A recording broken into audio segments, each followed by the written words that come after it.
Assalamualaikum warahmatullahi wabarakatuh.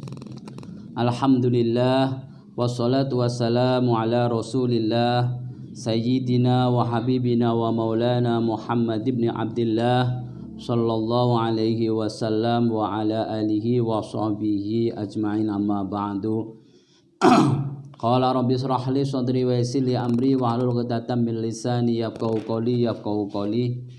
Kepada seluruhnya santriwan santriwati yang mudah-mudahan yang hadir pada pengajian ini, pengajian rutin ini, mudah-mudahan selalu dirahmati, dilindungi, dijaga oleh Allah Subhanahu wa taala. Amin amin ya rabbal alamin. Puji syukur kehadirat Allah Subhanahu wa taala. Alhamdulillah, pada pertemuan kali ini kita masih diberi kesempatan oleh Allah Subhanahu wa taala, diberi nikmat sehat, nikmat diberi tetap iman, Islam, bisa melaksanakan apa yang diperintahkan oleh Allah dan bisa menjauhi, berusaha semaksimal menjauhi apa yang dilarang oleh Allah Subhanahu wa taala. Shalawat dan salam tentunya kita selaku umat Islam yang menginginkan dianggap sebagai umat beliau dan menginginkan syafaat dari beliau, janganlah lupa selalu sholawat dan salam kepada beliau, Nabi besar, Nabi agung, Nabi Muhammad sallallahu alaihi wasallam, yang telah membawa cahaya kebenaran dari cahaya kegelapan menuju jalan yang terang benderang dan adanya dinul Islam. Santriwan santriwati yang kami banggakan semuanya yang hadir pada pertemuan kali ini, tentunya kita berharap kehadirat Allah Subhanahu wa taala bahwa apa yang dilakukan oleh kita tentunya bab masalah sholat, ibadah-ibadah yang lain, apa yang diharapkan tentunya diterima oleh Allah Subhanahu wa taala.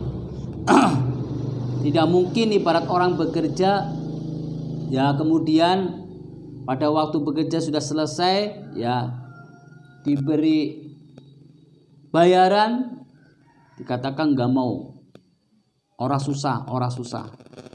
Ya, padahal bayaran tersebut adalah halal, sah, ya benar-benar murni adalah hasil daripada jerih payah kita sendiri. Demikian juga manakala kita sholat, mengaji, melakukan ibadah-ibadah yang lain, tentunya berharap pahala dari Allah Subhanahu wa taala mudah-mudahan bisa diterima oleh kita. Wabil khusus rahmat dari Allah yang paling penting, bagaimana kita bisa dapatkan. Tentunya manakala rahmat Allah mau turun kepada kita, tentunya kita harus melaksanakan apa yang diperintahkan oleh Allah dan berusaha menjauhi apa yang dilarang oleh Allah. Nah, dalam melaksanakan ibadah tentunya ada syarat-syarat tertentu agar ibadah ini bisa diterima oleh Allah Subhanahu wa taala. Terutama masalah ibadah sholat yang pokok dalam segala ibadah. Bagaimana sholat kita bisa diterima oleh Allah Subhanahu wa taala? Ya tentunya kita harus tahu syarat rukunnya sholat bagaimana. Tentunya ada rukun, beberapa rukun yang harus dikerjakan oleh kita selaku orang muslim yang mengerjakan sholat. Contoh, ada rukun qalbiyah, ada rukun fi'aliyah, ada rukun qauliyah. Semua rukun-rukun itu harus kita laksanakan dengan sebaik-baik mungkin, semaksimal mungkin kita laksanakan agar sholat kita yakin bakal diterima oleh Allah Subhanahu wa taala menurut syariat. Kalau menurut hakikat kita pasrahkan, makanya di dalam sholat kita selalu lillahi ta'ala. Semuanya karena Allah Subhanahu wa taala, bukan karena siapa-siapa. Kalau sholat karena orang lain, karena sholat karena makhluk yang lain, makhluk yang diciptakan oleh Allah Subhanahu wa taala, maka mardud, tidak ada manfaat, ditolak amal ibadah kita. Makanya pada waktu sholat kita niatkan kalau sudah lillahi ta'ala, tidak ada sesuatu yang lain kecuali hanya karena Allah Subhanahu wa ta'ala. Kita sering mendengar, sering kita ceramai, sering kita belajar bersama bahwa rukun qalbiyah, hati kita, niat kita di dalam hati. Jadi tempatnya niat kuwi anane ning hati. Nek niat kau ning mulut itu bukan niat, itu sifatnya hanya sebagai pengingat. Sebagai pengingat bahwa kita mau melakukan ini. Tapi segala sesuatu Kalau niat kita benar-benar untuk ibadah, diniatkan dalam hati, dibarengi dengan awal perbuatan yang akan kita lakukan. Kemarin kita sudah bahas bahwa manakala sholat kita dibarengi dengan takbiratul ihram, hati kita, rukun qalbiyah kita mengucap niat sholat yang akan dikerjakan sholat apa. Mana niat sholat fardu duhur, ya fardu duhur. Dan sholat fardu yang lain kita niatkan dalam hati disambil mengangkat tangan ataupun disambil dengan takbiratul ihram. Juga rukun qauliyah yang harus kita kerjakan juga dalam sholat, harus itu tidak boleh ditinggalkan. Manakala kita tinggalkan rukun qauliyah tersebut, sholat kita sama tidak akan diterima oleh Allah Subhanahu wa taala secara syariat. Contoh dalam sholat, ya rukun qauliyah, ucapan takbiratul ihram, Allahu Akbar. Maka ucapan Allahu Akbar itu harus ucapannya itu tidak boleh diganti dengan ucapan yang lain. Contoh umpamanya ucapan Allahu Akbar diganti ucapan Subhanallah ataupun Allahul A'zam. Maka ucapan-ucapan tersebut tidak disahkan, sudah dianggap tidak sah. Makanya ucapan takbiratul ihram itu hanya ucapan Allahu Akbar, tidak ada kata-kata yang lain. Dan rukun qauliyah yang lain juga kita dalam sholat harus baca surat Fatihah. Surat Fatihah semaksimal mungkin harus benar. Baik segi tajwidnya maupun hukumnya harus diusahakan semaksimal mungkin harus benar. Sebisa kita semampu kita. Kalau kita suaranya umpamanya mulutnya istilah wong Jawa kue cedal. Ya bisanya seperti itu, Allah sudah berikan seperti itu. Ya kemampuannya seperti itu, ya sebisa kita. Walaupun ternyata ucapannya cedal, pelok, ya ngomong L orang bisa. Ya, tapi ternyata itulah kemampuannya. Ya insya Allah Subhanahu wa taala tahu. Ya Allah yang menciptakan kita, Allah yang menjadikan kita seperti itu. Tentunya Allah lebih tahu daripada kita. Yang penting intinya manakala membaca surat Al-Fatihah, diusahakanlah rukun qauliyah tersebut dibaca semaksimal mungkin agar benar-benar sesuai dengan aturan tata cara baca Al-Quran. Apalagi selaku imam, besok kok ya calon-calon jadi imam dari masyarakat, pemimpin-pemimpin di masyarakat, ya dari sekarang gunakanlah apa yang sudah kita pelajari bersama, ya sudah kita ikuti bersama setiap hari, pagi, maghrib, habis asar, habis isya. Belajar bersama, ayo bareng-bareng kita pelajari, kemudian kita hayati, kita renungkan. Bingung, tanya. Aja bingung, belengker nang bae orang ngomong apa-apa. Ini belengker nang bae orang ngomong apa-apa, akhirnya apa? Bingung. Macane sekarang bedewek, seolah-olah langka guru. Sing izin siapa? Ya kabehan kena kabehan. Pondoke kena, bocahe kena, gurune kena, ya guru kabeh. Mulanya manakala bingung, bagaimana cara bacanya ki bingung primen ke cara macane? Tanya yang lebih tahu. Aja tanya mari mau bodoh, apa mari tanya mari mau ora waras. Nek tanya mari mau ora waras angot pisan. Sing nanya ya ora waras, sing ora waras ya pada baik. Mulanya usahakanlah. Sekali lagi bacaan qauliyah, rukun qauliyah, bacaan surat Fatihah harus benar-benar. Ya. Ada bacaan imam, barangkali ada sesuatu mengetahui atau dalam sebuah perjalanan kemudian kita mau sholat jamaah. Begitu sholat jamaah di sebuah masjid, ternyata begitu lihat mendengar imamnya kok maca bismillah ora krungu. Ya entah itu maca bismillah ataupun tidak maca bismillah, sih jelas ujug-ujug kok alhamdulillahirabbil alamin. Lah bagaimana sikap kita?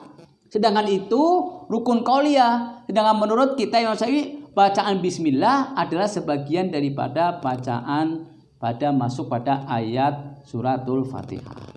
Manakala tidak baca bismillah dalam surat Fatihah, ya tidak sah karena bismillah sebagian daripada surat Fatihah. Nah, bagaimana caranya bisa mendengar seperti itu? Pertama, ada beberapa yang harus kita lakukan. Yang pertama, manakala kita yakin imam tersebut tidak baca bismillah, maka lebih baik kita jangan ikuti imam. Sudahlah, sembahyang memisah saja, mufariqah, kita mengikuti imam ataupun ya sembahyang sendirian. Nah, kalau kita yakini, wah, kita maca bismillah tapi lirih. Kalau kita yakin beliau maca bismillah seorang imam tapi dengan suara yang sir, tidak jahar, maka kita ikuti. Asalkan kita yakin benar-benar. Manakala kita masih ragu-ragu, lebih baik jangan diikuti. Sebab dikhawatirkan manakala sholat imam tersebut tidak membaca bismillah, dikhawatirkan sholatnya tidak menjadi sah. Sebab kita berbeda pendapat. Oleh karena itu, rukun qauliyah pentingkan dan ingatkan, betulkan secara benar-benar. Jangan sampai apa yang kita ucapkan dalam rukun qauliyah itu termasuk adalah sebagian yang salah. Juga rukun qauliyah yang lain ya, kita juga harus diketahui bacaan at-tahiyyat pada tahiyat terakhir. Itu jangan sampai bacaan tahiyat akhir itu jangan sampai salah. Walaupun ada agak mending tahiyat akhir itu bacaannya cukup sampai sholawat. Allahumma begitu syahadat, asyhadu an la ilaha illallah wa asyhadu anna Muhammadar Rasulullah. Allahumma shalli ala sayyidina Muhammad wa ala ali sayyidina Muhammad. Itu langsung salam boleh. Umpamanya kemampuannya cuma seperti itu. Tidak ada kama sholata ala sayyidina Ibrahim wa ala sayyidina Ibrahim ila akhirih. Maka manakala punya kemampuan hanya cuma dapat sampai sholawat tersebut, ya sudah, kita selesaikan sholat sampai cukup di situ dulu. Dan perlu diingat, at-tahiyat pada tahiyat terakhir ada rukun qauliyah, maka harus benar dan pas. Tidak boleh buat main-main. Berarti manakala tahiyat kita harus teliti seteliti mungkin, sedetail mungkin ya. Barangkali ada yang belum paham, barangkali ada salah, segera tanyakan agar sholat kita menjadi sholat yang dianggap memenuhi syarat rukun qauliyah tersebut. Kemudian juga rukun qauliyah yang akhir adalah pada salam yang pertama.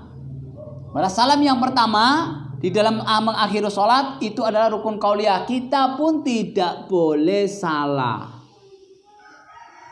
Walaupun kelihatannya sampai cuma beberapa kata assalamualaikum. Tapi kalau bacaannya salah, assalamualaikum, maka sholatnya menjadi batal. Na'udzubillah min dzalik. Kita sudah capek-capek, bayang, jengkang-jengking, ya, naik turun, ternyata tidak dapat apa-apa. Rahmat Allah tidak mau turun, pahalanya Allah tidak diberikan kepada kita. Hasilnya apa? Capek tok. Maka berusahalah juga pada bacaan akhir, pada salam akhir pada sholat fardu, ya diusahakanlah agar dibaca dengan secara betul. Oleh karena itu, tolong baca assalamualaikum harus yang benar. Karena pada lapan as-salah-nya pakai panjang, harus panjangkan. Boleh maunya kemampuannya juga cuma assalamualaikum warahmatullah. Boleh. Ada yang memang sebagian yang mengatakan bahwa assalamualaikum warahmatullahi wabarakatuh. Gue anak sih ngomong malah ramai. Gue tak nggak sembahyang mayit. Assalamualaikum warahmatullahi wabarakatuh. Tak nggak sembahyang mayit. Nih sembahyang fardu tak cukup assalamualaikum warahmatullahi. Ataupun assalamualaikum. Nah, manakala sembahyang mayit pun, sembahyang fardu pun lebih baik assalamualaikum warahmatullahi wabarakatuh. Boleh.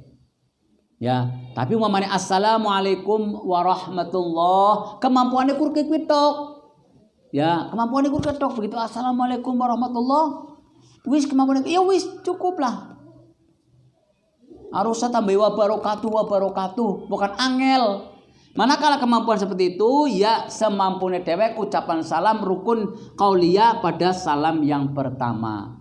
Nah, salam yang kedua itu bagaimana? Untuk salam yang kedua itu hukumnya adalah sunnah.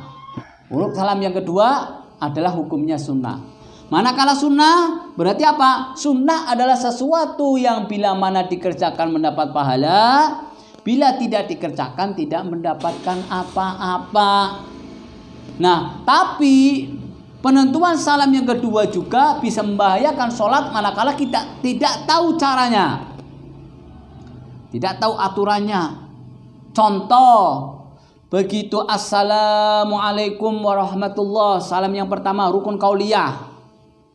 Belum salam yang kedua kita sudah mengucapkan sesuatu di luar bacaan sholat khususnya. Udah citalah itu dan lain-lain. Setelah cita kemudian kau salam lagi, salam yang kedua, assalamualaikum warahmatullah, walaupun hukumnya sunnah. Maka manakala ucap salam tersebut yang kedua bisa membatalkan sholat. Berarti kenapa membatalkan sholat? Karena berarti sholat belum selesai sudah berbicara. Makanya kalau sudah salam yang pertama, assalamualaikum warahmatullahi wabarakatuh, salam yang pertama, ya. Kemudian sudah bicara dengan pacar bicara yang lain, janganlah melakukan salam yang kedua. Anggap sholat itu sudah selesai, sudah melaksanakan, maka janganlah lakukan salam yang kedua. Karena apa? Ben sembayange aja dianggap batal. Perlu diperhatikan, kami ulangi, rukun qalbiyah adalah niat dalam hati kita. Rukun qauliyah ada berapa? Yang pertama adalah ucapan takbiratul ihram, yaitu sebutan Allahu Akbar, tidak boleh dengan ucapan-ucapan yang lain. Kemudian rukun qauliyah selanjutnya adalah bacaan surat Fatihah. Ya, kemudian rukun qauliyah yang ketiga adalah tahiyat akhir. Dan rukun qauliyah yang keempat adalah salam yang pertama di dalam sholat.